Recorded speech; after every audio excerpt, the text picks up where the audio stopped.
Tara mga guys, magluluto tayo ng bagong recipe. Meron tayong broccoli, yung small, at saka sayote. Ayan. Putulin lang ang tangkay ng ating broccoli. Ayan.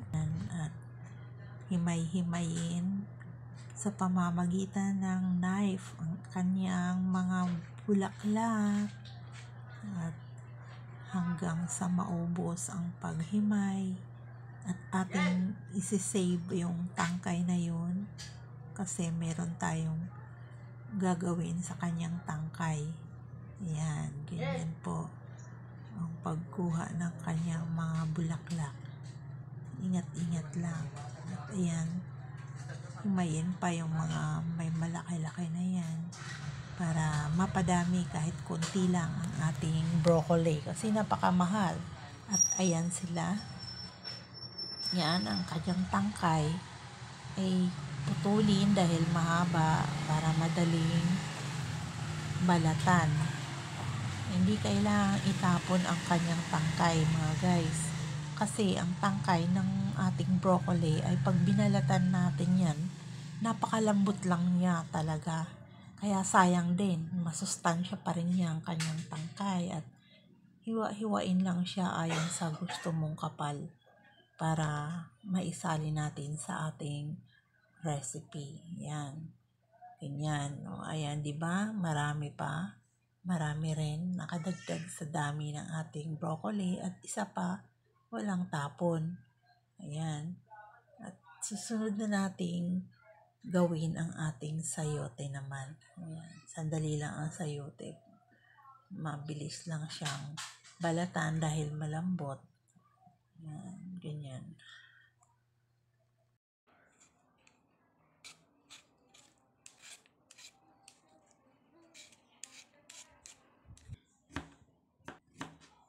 After that ay ating hiwa-hiwain siya ayon sa gustong kapal. Ayan.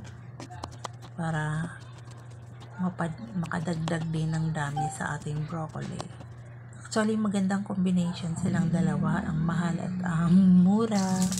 Yan, igigisa na natin ang ating garlic, onion, and then isusunod din natin ang ating heart ng manok at saka ang kanyang atay. Yan, ang kanyang liver.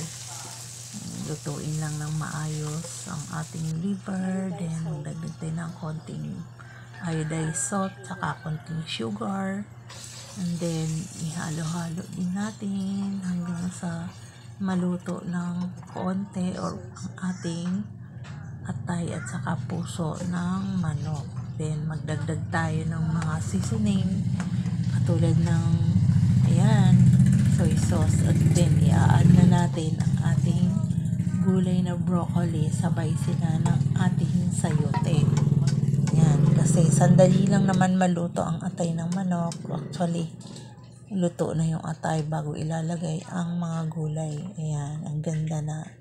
Ganda talaga. Napakasarap niyan mga guys. Try nyo rin sa inyong hapagkainan. Ayan, simpleng recipe o simpleng luto pero masarap at masustansya para sa pamilya. Ayan.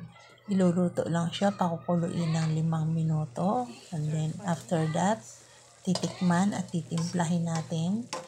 Ayan, pag na kulo-kulo ng ganyan, na kulo-kulo pa siya ng konti, yung boiling pa rin, habang hinahalo, ay dahan-dahan na siyang naluluto. Ayan, magdagdag ng konting asin kapag hindi pa kontento sa kanyang alat. At ayan, luto na yan. Yan. Yan, ang broccoli ko na yan ay 59. Pinakamaliit na siya. And then, yung ating sayote ay mura lang siya. Bali 15 pesos. Yan. Pagka ganyan na ang itsura ay luto na yan. Hindi naman magandang ma-overcook ang ating gulay dahil yan ay sandali lang maluto. At yan, luto na ang ating broccoli and sayote with liver of Ouch.